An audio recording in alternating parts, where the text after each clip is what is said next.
Assalamualaikum warahmatullahi wabarakatuh.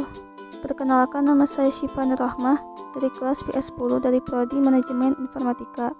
Di sini saya akan membahas tentang komunikasi data.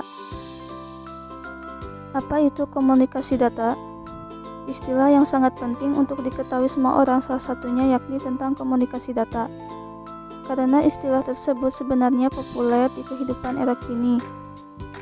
Baik, oleh karena itu saya akan menjelaskan apa itu komunikasi data dari pengertian komunikasi data menurut bahasa dan istilah. Pengertian komunikasi data. 1. Menurut bahasa, komunikasi merupakan sebuah kata yang berasal dari bahasa Inggris yaitu communication. Sedangkan kata communication sendiri secara etimologi berasal dari bahasa Latin yaitu communis, yang berarti menjadi milik bersama atau berbagi. Sedangkan data berasal dari sebuah kata datum. Datum sendiri memiliki arti materi atau kumpulan fakta yang digunakan untuk kegiatan analisa, sehingga dapat disimpulkan bahwa komunikasi data menurut bahasa merupakan pembagian materi atau kumpulan fakta. Yang kedua, komunikasi data menurut istilah. Komunikasi data dalam jaringan merupakan sebuah pertukaran data antara dua perangkat yang perpindahannya melalui media transmisi tertentu. Media transmisi yang dapat digunakan sebagai media pertukaran salah satunya adalah kabel. Pertukaran data sendiri dapat tercipta apabila perangkat yang digunakan memiliki keterkaitan satu sama lain dalam sebuah bagian sistem komunikasi, baik lokal maupun secara luas seperti internet. Perangkat tersebut harus terdiri atas kombinasi software dan hardware. Pada dasarnya, komunikasi data merupakan proses pengiriman informasi di antara dua titik menggunakan kode biner melewati saluran transmisi dan peralatan switching.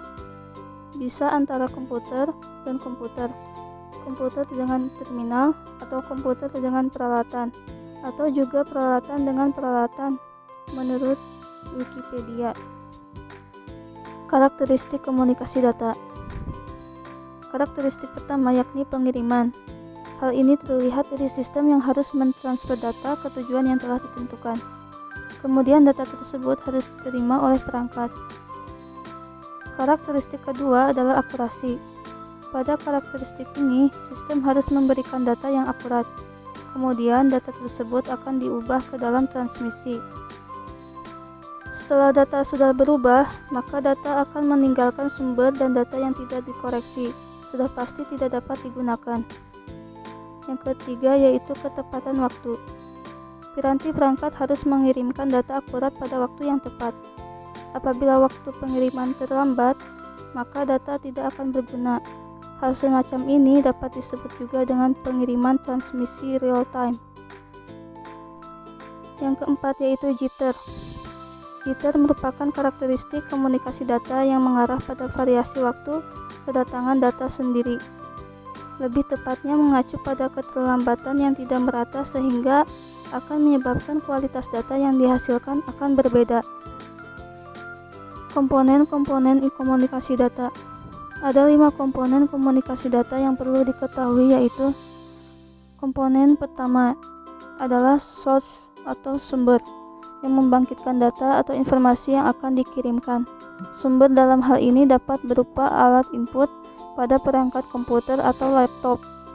Alat ini dapat mengubah beberapa informasi berupa audio atau informasi suara, video ataupun informasi berupa teks menjadi satu kesatuan data untuk diproses melalui sistem.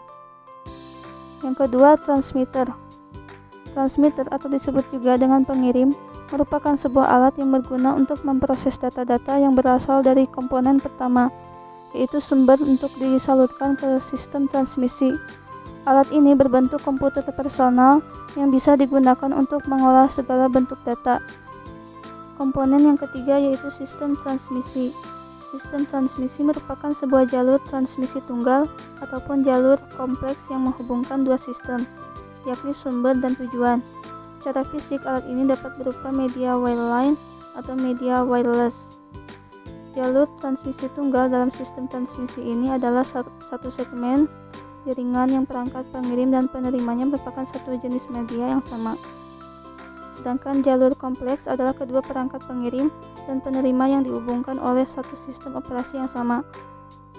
Komponen yang keempat yaitu receiver atau penerima, merupakan alat yang digunakan untuk menerima sinyal atau sistem transmisi dan memproses segala informasi atau data yang diperoleh oleh perangkat tujuan.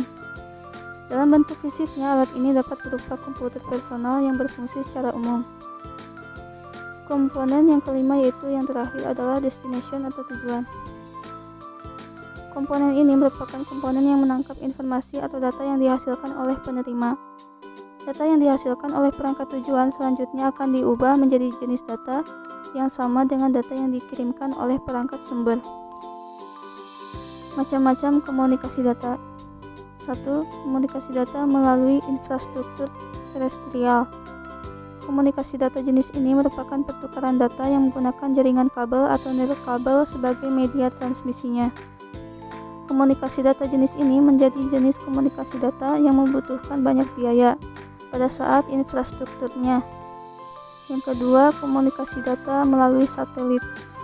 Komunikasi data melalui satelit merupakan pertukaran data yang menggunakan satelit sebagai media transmisi atau sebagai jalannya data, sehingga jangkauan data akan lebih luas dan tidak memakan biaya yang banyak karena biaya transfernya lebih murah. Akan tetapi, komunikasi data jenis ini memiliki beberapa kelemahan yang perlu diperhatikan. Salah satunya adalah pertukaran data menjadi lebih lama tergantung dengan kondisi cuaca di sekitarnya. Bentuk-bentuk komunikasi data. 1. Offline communication system. Bentuk komunikasi data ini merupakan sebuah sistem pengiriman data yang menggunakan fasilitas telekomunikasi sebagai medianya. Kemudian meneruskan data ke sumber pengolahan data. Akan tetapi pada offline communication system ini, data tidak akan langsung diproses ke CPU. Terdapat alat yang digunakan pada komunikasi data sistem offline ini, yakni sebagai berikut. 1. Jalur komunikasi, yaitu alat yang dapat berupa telepon atau telegraf yang merupakan fasilitas komunikasi yang sering digunakan. Yang kedua, terminal, yaitu alat yang digunakan untuk mengirim atau menerima data jarak jauh yang menggunakan fasilitas telekomunikasi. Yang ketiga, modem, yaitu alat yang digunakan sebagai pengubah data. Data yang dimaksud adalah data yang didapatkan dari sistem kode digital ke dalam sistem kode. Yang kedua, online communication system. Bentuk komunikasi data ini merupakan sebuah sistem pengiriman data yang dikirimkan melalui terminal komputer dan dapat langsung diproses oleh komputer tersebut pada saat Anda membutuhkan. Sistem komunikasi data secara online ini dapat berupa sebagai berikut ini. 1. Real-time system, yaitu sebuah sistem pertukaran data yang memerlukan tingkat transaksi dengan kecepatan di atas rata-rata, atau lebih tepatnya kecepatan tinggi.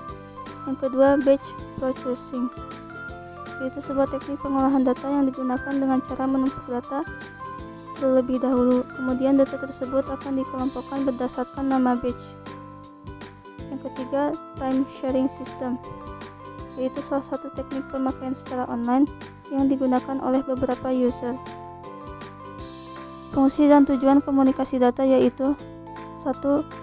Komunikasi data berfungsi untuk menyingkat waktu pengiriman data dalam jumlah besar tanpa suatu kesalahan.